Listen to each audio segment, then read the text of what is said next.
यहाँ पे ये बताया गया, हमारे कांग्रेस के नेता गगन गोगोई जी ने कहा कि मासूम बच्चों पर जुल्म सितम ढाया गया। शायद उन्हें ये मालूम नहीं कि utmost restraint was exercised and it was made sure that casualties don't happen. लेकिन मुझे लगा बाद में, जैसे मैंने कहा कि जब शोध किया तो ये लगा कि अपने अनुभव से बोल रहे थे, क्योंकि सन 1969 से लेकर के 1984 तक जो असम में ऑल इंडिया स्टूडेंट यूनियन का प्रदर्शन रहा, आंदोलन रहा, वो हमारा रिकॉर्ड बताता है कि 860 innocent people, most of them students had got killed. उस समय सरकार कांग्रेस की थी।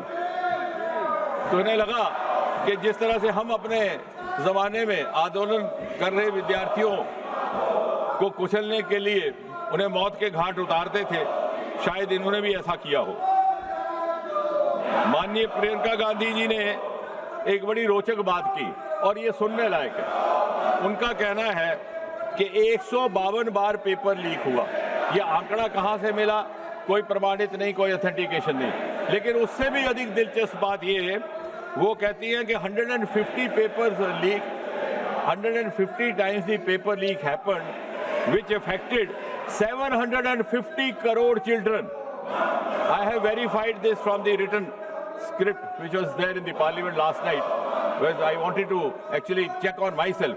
150 paper leaks affecting 750 crore children, which means 7.5 billion. The entire population of the world is just about 8 billion.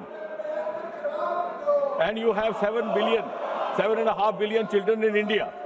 ना मालूम ये आंकड़ा कहाँ से आया।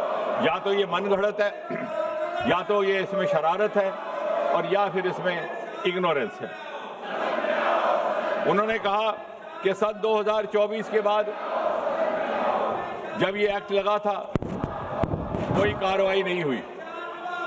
शायद उन्होंने ये अध्ययन नहीं किया कि 52 FIR लग चुके हैं पिछले 2 वर्ष में जब से ये एक्ट बना, जिसमें से 29 है प्रिवेंशन ऑफ अनफेयर मीन्स और 23 है भारत संहिता के लिए।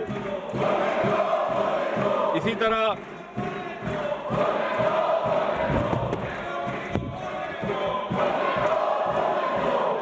वेणुगोपाल जी ने कहा कि हमने स्कूल बंद कर दिए। शायद वो ये कहते कि हमारे हायर एजुकेशन के अवसरों में 30% बढ़ोतरी करने का ये काम इस सरकार ने किया है। We have increased the number of universities from 760 to 1,293. I am not saying anything without evidence.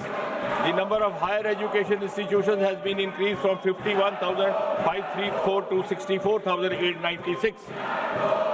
इसी सरकार ने ट्राइबल्स के लिए एकलव्य विद्यालय भी बनाए, और इसी सरकार ने national education policy 2020 lie, which is a game changer and which should have happened actually. वो एक आपका अधूरा काम और आपका पाप था। उसका नॉमेनक्लेचर भी गलत था। Human resource development is a nomenclature used in the corporate sector and other places to refer to personal management, and you had made young children prisoners of the subjects chosen for them in class 12 by their parents, by their guardians, by their elders. NEP 2020 has liberated our adolescent children from these subjects that they took up for class 12 and given them an aptitudinal freedom.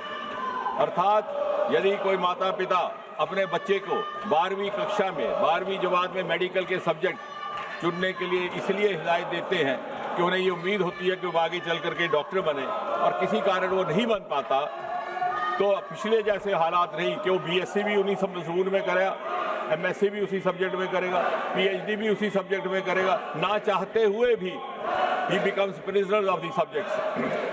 Here we have entry exit. अगर वो doctor नहीं बना और उस doctor बने बगैर वो subjects को आगे अध्ययन जारी नहीं रखना चाहता, तो वो लिटरेचर में जा सकता है, मैथमेटिक्स में जा सकता है। There is a democratisation of higher education across the country.